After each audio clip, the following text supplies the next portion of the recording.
ఈరోజు Murali date 20 April 2024. బాబా చెప్తున్నారు, మధురమైన పిల్లల్లారా, మీరు యోగ బలం ద్వారా ఈ ఉప్పు నీటి కాలువను దాటి ఇంటికి వెళ్ళాలి. కనుక ఎక్కడకు వెళ్ళాలో ఆ లోకాన్ని స్మృతి చేయండి. ఇప్పుడు మేము నిరుపేదల నుండి ధనవంతులుగా అవుతున్నాము అనే ఖుషీలో సదా ఉండండి. ఈరోజు మురళిలోని ప్రశ్న, దైవీ గుణాల సబ్జెక్టుపై ఏ పిల్లలకు గమనం ఉంటుందో వారి గుర్తులు తెలపండి. సమాధానము, మేము ఎలాంటి కర్మలు చేస్తామో మమ్మల్ని చూసి ఇతరులు కూడా అలాంటి కర్మలే చేస్తారు అని వారి బుద్ధిలో ఉంటుంది. వారు ఎప్పుడూ ఎవ్వరిని సతాయించరు. వారి నోటి నుండి ఎప్పుడూ ఉల్టా సొల్టా మాటలు కూడా, అంటే తప్పుడు మాటలు కానీ వ్యర్థపు మాటలు కానీ వెలువడవు. మనస వాచ కర్మణ ఎవరికి దుఃఖాన్ని కూడా ఇవ్వరు. తండ్రి సమానముగా అందరికీ సుఖాన్ని ఇచ్చే లక్ష్యమే ఉంటుంది. ఇటువంటి వారికి దైవీ గుణాల సబ్జెక్టు పైన గమనం ఉంటుంది అని బాబా అంటున్నారు. ఓం శాంతి. ఇక్కడ మధురాతి మధురమైన ఆత్మిక పిల్లలకు ఆత్మిక తండ్రి అర్థం చేయిస్తున్నారు. స్మృతి యాత్ర కూడా నేర్పిస్తున్నారు. స్మృతి యాత్రకు అర్థమును కూడా పిల్లలు తెలుసుకుని ఉంటారు. భక్తి మార్గంలో కూడా దేవతలందరినీ శివబాబాను స్మృతి చేస్తారు. కానీ స్మృతి ద్వారా వికర్మలు వినాశనం అవుతాయని తెలియదు. బాబా పతిత పావనులు పావనముగా తయారు చేసే యుక్తులను వారు మాత్రమే తెలియచేస్తారు అని పిల్లలకు తెలుసు. ఆత్మనే పావనముగా అవ్వాలి, ఎందుకంటే ఆత్మయే పతితముగా అవుతుంది. భారతదేశంలోనే తండ్రి వచ్చి స్మృతి యాత్ర నేర్పిస్తారు, ఇంకెక్కడా నేర్పించరు అని పిల్లలకు తెలుసు. శారీరక యాత్రలైతే పిల్లలు చాలా చేశారు. ఈ యాత్ర కేవలం ఒక్క తండ్రి మాత్రమే నేర్పించగలరు. మాయ కారణముగా అందరి బుద్ధికి అవివేకము అనే తాళం వేయబడింది అని పిల్లలైన మనకిప్పుడు తండ్రి అర్థం చేయించారు. ఇంతకుముందు మనము ఎంతో బుద్ధివంతులుగా, ధనవంతులుగా, పవిత్రముగా ఉండేవారిమని తండ్రి ద్వారా మీకు తెలిసింది. మనము మొత్తం విశ్వానికంతా అధికారులుగా ఉండేవారము. ఇప్పుడు మళ్ళీ అలా తయారవుతున్నాము. తండ్రి ఎంతో గొప్ప అనంతమైన సామ్రాజ్యాన్ని ఇస్తారు. లౌకిక తండ్రి ఇస్తే 1,00,000 రూపాయలు, 1,00,00,000 రూపాయలు ఇస్తారు. కానీ ఇక్కడ మధురమైన అనంతమైన తండ్రి అనంతమైన రాజ్యాన్ని ఇచ్చేందుకు వచ్చారు. అందుకే మీరు ఇక్కడ చదువుకునేందుకు వచ్చారు. ఎవరి వద్దకు? అనంతమైన తండ్రి వద్దకు. బాబా అను పదము మమ్మ అను పదము కన్నా మధురమైనది. భలే, మమ్మ పాలన చేస్తారు, కానీ తండ్రి ఎంతైనా తండ్రియే. వారి ద్వారా అనంతమైన వారసత్వం లభిస్తుంది. మీరు సదా సుఖీలుగా, నిత్య సౌభాగ్యవంతులుగా అవుతున్నారు. బాబా మనల్ని మళ్ళీ ఎలా తయారు చేస్తున్నారో చూడండి. ఇదేమి కొత్త మాటేమీ కాదు. ఉదయము ధనవంతులుగా ఉండేవారు రాత్రి అయ్యేసరికి పేదవారిగా అయిపోయారు. ఇలా గాయనం కూడా ఉంది కదా. మీరు కూడా ఉదయము ధనవంతులు, మళ్ళీ అనంతమైన రాత్రిలో పేదవారిగా అయిపోతారు. పిల్లల్లారా, నిన్న మీరు విశ్వాధికారులుగా, ధనవంతులుగా ఉండేవారు. ఈరోజు మీరు పకీరులుగా, అంటే నిరుపేదలుగా అయిపోయారు. ఇప్పుడు మళ్ళీ ఉదయం వస్తుంది కనుక మీరు ధనవంతులుగా అవుతారు అని బాబా ప్రతిరోజు జ్ఞాపకం చేయిస్తున్నారు. ఇది ఎంత సహజమైన విషయము. మేము ధనవంతులుగా అవుతున్నామనే సంతోషం పిల్లలైన మీలో చాలా ఉండాలి. బ్రాహ్మణుల పగలు బ్రాహ్మణుల రాత్రి. పగలులో మీరు ధనవంతులుగా అవుతున్నారు, తప్పకుండా అవుతారు కూడా, కానీ నెంబర్ వారి పురుషార్థం అనుసారంగానే అవుతారు. ఇది యోగ బలం ద్వారా మీరు మాత్రమే దాటగల ఉప్పు నీటి కాలువ అని బాబా చెప్తున్నారు. ఎక్కడికి వెళ్ళాలో దాని స్మృతి ఉండాలి. మనము ఇప్పుడు ఇంటికి వెళ్ళాలి. మనల్ని తీసుకొని వెళ్ళేందుకు బాబా స్వయంగా వచ్చారు. బాబా చాలా ప్రియంగా అర్థం చేయిస్తారు. మధురమైన పిల్లలు, మీరే పావనముగా ఉండేవారు 84 జన్మలు తీసుకుంటూ పతితులుగా అయిపోయారు. మళ్ళీ మీరే పావనముగా అవ్వాలి. పావనముగా అయ్యేందుకు వేరే ఉపాయం అంటూ ఏది లేదు. పతిత పావనులు వస్తారు, వారి మతమును అనుసరించి మీరు పావనముగా అవుతారు అని మీకు తెలుసు. మేము ఇలాంటి అంటే లక్ష్మీనారాయణల పదవిని పొందుతాము అని పిల్లలైన మీకు చాలా ఖుషి ఉంది. 21 జన్మలకు మీరు సదా సుఖీలుగా అవుతారు అని తండ్రి చెప్తున్నారు. తండ్రి సుఖధామ వారసత్వమును ఇస్తారు, రావణుడేమో దుఃఖధామం యొక్క వారసత్వమును ఇస్తాడు. రావణుడు మా పాత శత్రువు అని, మమ్మల్ని పంచవికారాలు అనే పంజరంలో బంధించాడు అని ఇప్పుడు మీకు తెలుసు. తండ్రి వచ్చి రక్షించి వెలుపలికి తీస్తారు. తండ్రిని ఎవరు ఎంత స్మృతి చేస్తారో వారు అంత ఇతరులకు కూడా తండ్రి పరిచయమును ఇస్తారు. స్మృతి చెయ్యని వారు దేహాభిమానంలో ఉంటారు. వారు తండ్రిని స్మృతి చేయలేరు, బాబా పరిచయమును ఇవ్వలేరు. ఆత్మలైన మనం సోదరులము. భిన్న భిన్నమైన పాత్రలను అభినయం చేసేందుకు ఇంటి నుండి ఇక్కడకు వచ్చాము. పూర్తి పాత్ర అంతా ఎలా నడుస్తుందో కూడా పిల్లలైన మీ బుద్ధిలో ఉంది. ఎవరికి పక్కా నిశ్చయం ఉంటుందో వారు ఇక్కడికి వచ్చి రిఫ్రెష్ అవుతారు. ఇది మీరు టీచరు జతలోనే ఉండి చదవవలసిన చదువు కాదు. మీ ఇంట్లో ఉంటూ కూడా ఈ చదువును చదవవచ్చు. కేవలం 1 వారం వచ్చి బాగా అర్థం చేసుకోండి. తర్వాత బ్రాహ్మణీలు కొందరిని 1 మాసానికే, మరికొందరిని 6 మాసాలకు, కొందరిని 12 మాసాల తర్వాత ఇచ్చటకు తీసుకొస్తారు. నిశ్చయం కలిగిన వెంటనే పరిగెత్తి వచ్చేస్తారు అని బాబా అంటారు. మేము వికారాలకు వశం అవ్వమని రాఖీని కూడా కట్టుకోవాలి. మనము శివ్ బాబాతో ప్రతిజ్ఞ చేస్తాము. శివ్ బాబా చెప్తున్నారు, పిల్లల్లారా మీరు తప్పకుండా నిర్వికారులుగా అవ్వాలి. ఒకవేళ వికారాల్లోకి వెళ్ళినట్లయితే చేసుకున్న సంపాదన అంతా సమాప్తమైపోతుంది. 100 రెట్ల శిక్ష పడుతుంది. 63 జన్మలుగా మీరు మోసపోయారు. ఇప్పుడు పవిత్రముగా అవ్వండి అని బాబా చెప్తున్నారు. నన్ను స్మృతి చెయ్యండి, మీ పాపాలు భస్మమవుతాయి. ఆత్మలంతా పరస్పరంలో సోదరులు. ఎవ్వరి నామరూపాలలో కూడా చిక్కుకోకూడదు. ఎవరైనా ఒకవేళ రెగ్యులర్గా చదవడం లేదు అంటే త్వరపడి వారిని ఇచ్చటకు తీసుకుని రాకూడదు. భలే బాబా చెప్తారు, 1 రోజులోనే బాణం తగలవచ్చు, కానీ వివేకముతో పని చెయ్యాలి. బ్రాహ్మణులైన మీరు అందరికంటే ఉత్తమమైన వారు. మీది సర్వోన్నతమైన కులము. అక్కడ ఏ సత్సంగాలు మొదలైనవేమీ ఉండవు. సత్సంగాలు భక్తి మార్గంలో ఉంటాయి. సత్యమైన సాంగత్యం రక్షిస్తుంది అని మీకు తెలుసు. సత్యయుగ స్థాపన ఎప్పుడు జరగవలసి ఉంటుందో అప్పుడు సత్యమైన సాంగత్యం లభిస్తుంది అని మీకు తెలుసు. ఇది ఎవరి బుద్ధిలోకి రాదు. ఎందుకంటే బుద్ధికి తాళం వేయబడి ఉంది కదా. ఇప్పుడు సత్యయుగంలోకి వెళ్ళాలి.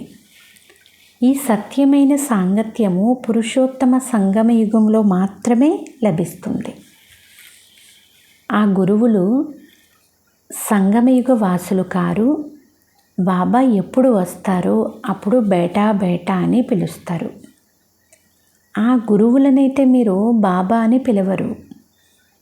పూర్తిగా బుద్ధికి గోడ్రేజ్ తాళం వేయబడి ఉంది. బాబా వచ్చి తాళాన్ని తెరుస్తారు. మనుషులు వజ్ర సమానమైన జీవితాన్ని తయారు చేసుకునేందుకు బాబా ఎన్ని యుక్తులు రచించారో చూడండి. మ్యాగజైన్లు, పుస్తకాలు మొదలైనవి ముద్రిస్తూ ఉంటారు. అనేకుల కళ్యాణం జరిగినప్పుడు అనేకుల నుండి ఆశీర్వాదాలు కూడా లభిస్తాయి. ప్రజలను తయారు చేసుకునే పురుషార్థము చేయాలి. స్వయాన్ని బంధనముక్తులుగా చేసుకోవాలి. శరీర నిర్వహణార్థము సర్వీస్ కూడా తప్పకుండా చేయాలి. ఈశ్వరీయ సేవ కేవలం ఉదయం సాయంకాలం మాత్రమే ఉంటుంది. ఆ సమయంలో అందరికీ కొంచెం సమయం ఉంటుంది కదా. ఎవరి జతలో మీరు లౌకిక సేవ చేస్తారో వారికి కూడా ఇద్దరు తండ్రుల పరిచయాన్ని ఇస్తూ ఉండండి. లౌకిక తండ్రి అయితే అందరికీ వేరువేరుగా ఉంటారు. పారలౌకిక తండ్రి అందరికీ ఒక్కరే. వారే సుప్రీం. నా పాత్ర కూడా ఉంది అని బాబా చెప్తున్నారు. పిల్లలైన మీరిప్పుడు నా పరిచయమును తెలుసుకున్నారు. ఆత్మను కూడా మీరు తెలుసుకున్నారు. భృకుటి మధ్యలో మెరుస్తూ ఉన్న అద్భుతమైన నక్షత్రము అని ఆత్మ గురించి చెప్తారు. భృకుటిని అకాల సింహాసనము అని కూడా అంటారు. ఆత్మను ఎప్పుడూ కూడా మృత్యువు కబళించలేదు. అది కేవలం మలినముగా మరియు స్వచ్ఛముగా అవుతూ ఉంటుంది. ఆత్మ సింహాసనము భృకుటి మధ్యలో శోభిస్తుంది. తిలకము గుర్తును కూడా ఈ స్థానములోనే చూపిస్తారు. మిమ్మల్ని మీరే రాజతిలకమునకు యోగ్యులుగా తయారు చేసుకోండి అని బాబా చెప్తున్నారు. నేను అందరికీ రాజతిలకమును ఇస్తాను అని కాదు, మీకు మీరే ఇచ్చుకోండి. ఎక్కువ సర్వీసు ఎవరు చేస్తారో బాబాకు తెలుసు. మ్యాగజైన్లో కూడా చాలా మంచి లేఖలు వస్తాయి. జతలు మీ వికర్వలు వినాశనమయ్యేందుకు యోగం చేసే శ్రమ కూడా చేయాల్సి ఉంటుంది. బాబా అంటున్నారు, రోజు రోజుకు మీరు మంచి రాజయోగులుగా అవుతూ ఉంటారు. ఇప్పుడు శరీరం వదిలి వెళ్ళిపోవలసి వస్తుంది అని అర్థం చేసుకుంటారు. సూక్ష్మవతనం వరకు పిల్లలు వెళ్తారు. మూలవతనము ఆత్మలైన మన ఇల్లు అని మీరు చాలా బాగా తెలుసుకున్నారు. మనుషులు శాంతిధామము కొరకే భక్తి చేస్తారు. సుఖధామం గురించి వారికి తెలియదు. స్వర్గములోకి వెళ్ళేందుకు శిక్షణ బాబా తప్ప ఇతరులెవ్వరూ ఇవ్వలేరు. ఇది ప్రవృత్తి మార్గము. ఇరువురు కూడా అంటే పతి పత్ని ఇద్దరూ ముక్తిధామానికి వెళ్ళాలి. వారైతే వ్యతిరేకమైన మార్గమును చూపిస్తారు. ఎవ్వరూ వెళ్ళలేరు. చివరి సమయంలో బాబా అందరినీ తీసుకుని వెళ్తారు. ఇది వారి కర్తవ్యం కూడా. కొందరు బాగా చదువుకుని రాజ్య భాగ్యమును తీసుకుంటారు. మిగిలిన వారంతా ఎలా చదవగలరు? వారు నెంబర్ వారీగా ఎలా వస్తారో అలాగే నెంబర్ వారీగా వెళ్తారు. ఈ విషయాలపైన ఎక్కువ సమయాన్ని వ్యర్థం చేయకండి. కొందరు బాబాను స్మృతి చేసేందుకు కూడా సమయం దొరకదు అనే చెప్తారు. అటువంటప్పుడు ఈ మాటలలో సమయము ఎందుకు వ్యర్థం చేస్తారు? తండ్రి మనకు అనంతమైన తండ్రియే కాక టీచరు మరియు గురువు కూడా అయ్యారు అనే నిశ్చయం మీకు ఉంది. కావున ఇతరులెవ్వరినీ స్మృతి చేయవలసిన అవసరమే మీకు ఉండదు. కల్పం క్రితం కూడా శ్రీమతానుసారం నడుచుకుని పావనముగా అయ్యాము అని మీకు తెలుసు. గడియ గడియ చక్రమును కూడా త్రిప్పుతూ ఉండండి. మీ పేరు స్వదర్శన చక్రధారులు. జ్ఞాన సాగరం నుండి నింపుకునేందుకు మీకు ఎక్కువ సమయం పట్టదు. కానీ ఖాళీ చేసుకునేందుకు చాలా సమయం పడుతుంది. అంటే జ్ఞాన సాగరం నుండి మీరు ఇప్పుడు ఈ ఒక్క సంగమయుగంలోనే సాగరమునంతటినీ మీలో నింపుకొని మీరు మాస్టర్ జ్ఞాన సాగరులుగా అవుతారు.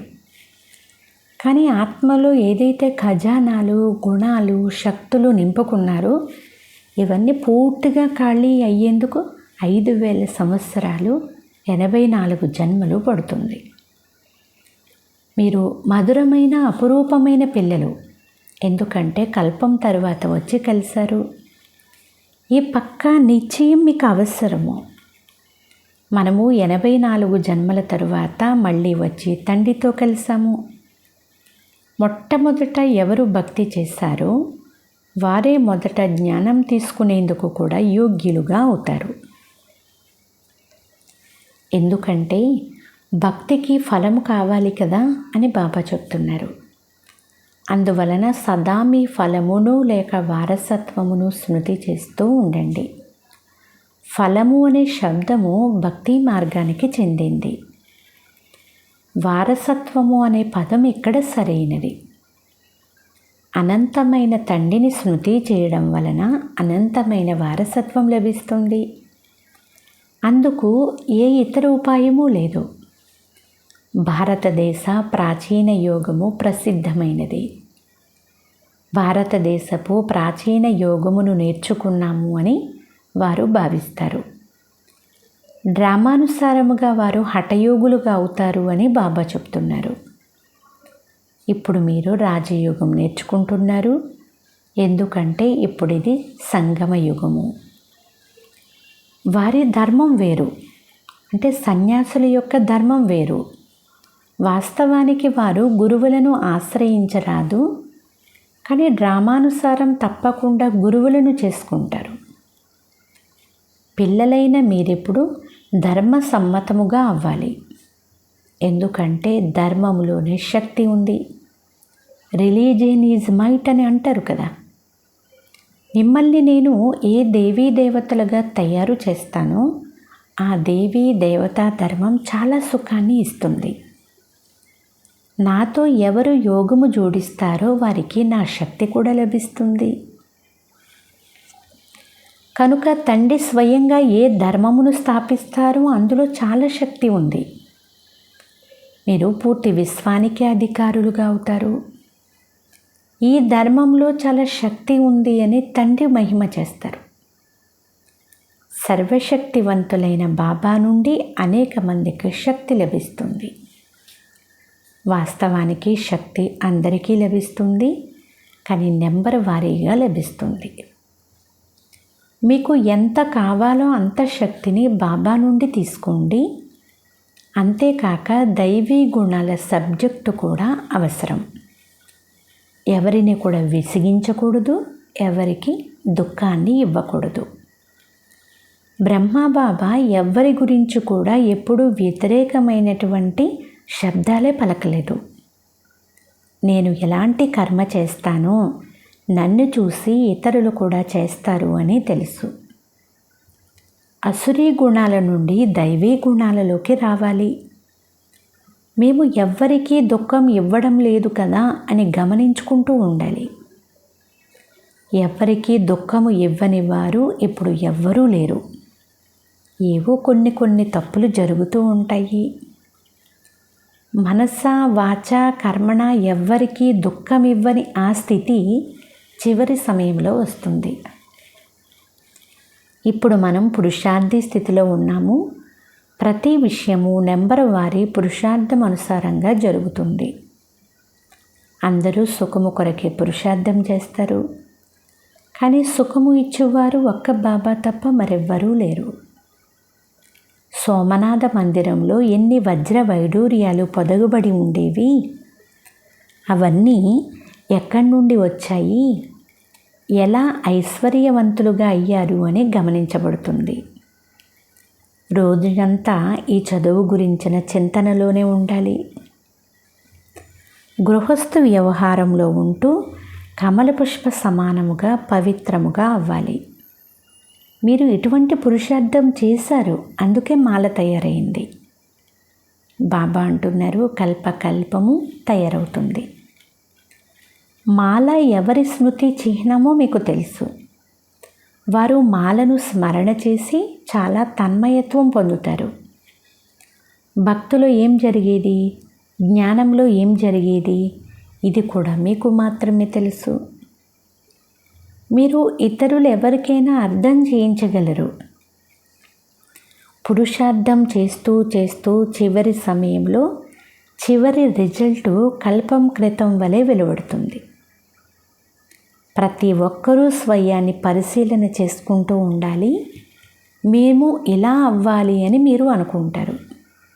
పురుషార్థం చేసేందుకు అవకాశం లభించింది. నెంబర్ వారి పురుషార్థానుసారం బాబా కూడా మిమ్మల్ని స్వాగతం చేస్తారు. పిల్లలైన మీరు ఎలా స్వాగతం చేస్తారో దానికంటే ఎక్కువగా బాబా మిమ్మల్ని స్వాగతం చేస్తారు. మిమ్మల్ని స్వాగతం చేయుటే బాబా యొక్క కర్తవ్యము. స్వాగతము అంటే సద్గతి. ఇది సర్వశ్రేష్టమైన స్వాగతం. మిమ్మల్ని అందరినీ ఆహ్వానించేందుకే తండ్రి వచ్చారు. అచ్చా, మధురాతి మధురమైన అపురూపమైన పిల్లలకు మాతాపిత బాబ్దాదాల ప్రియ స్మృతులు మరియు గుడ్ మార్నింగ్. ఆత్మిక పిల్లలకు ఆత్మిక తండ్రి నమస్తే. ఆత్మీయ తండ్రికి ఆత్మీయ పిల్లల యొక్క ప్రియ స్మృతులు గుడ్ మార్నింగ్. నమస్తే నమస్తే నమస్తే. ధారణ కొరకు ముఖ్య సారము. ఫస్ట్ పాయింట్, అనేక మంది నుండి ఆశీర్వాదాలు పొందాలి అంటే కళ్యాణకారులుగా అవ్వాలి. శరీర నిర్వహణార్థం కర్మలు చేస్తున్నా స్వయాన్ని అన్ని బంధనాల నుండి ముక్తులుగా చేసుకుని ఉదయము సాయంకాలము తప్పకుండా ఈశ్వరీయ సేవ చేయాలి.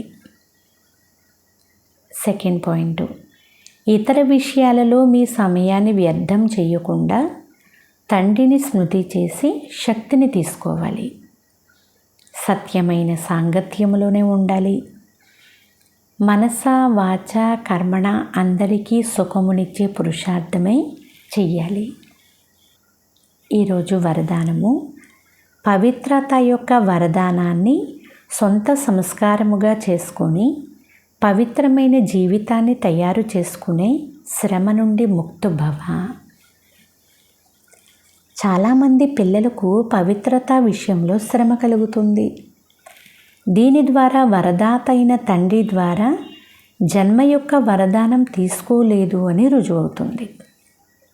వరదానంలో శ్రమ ఉండదు. ప్రతి బ్రాహ్మణాత్మ జన్మించిన వెంటనే లభించిన మొదటి వరదానము పవిత్ర భవ, యోగి భవ.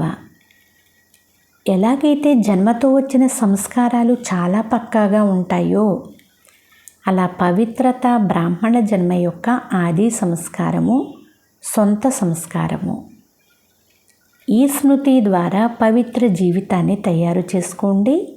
శ్రమ నుండి ముక్తులుగా అవ్వండి. స్లోగన్, ఎవరిలో అయితే సేవ యొక్క శుద్ధమైన భావన ఉంటుందో వారే ట్రస్టీలు. అచ్చా, ఓం శాంతి.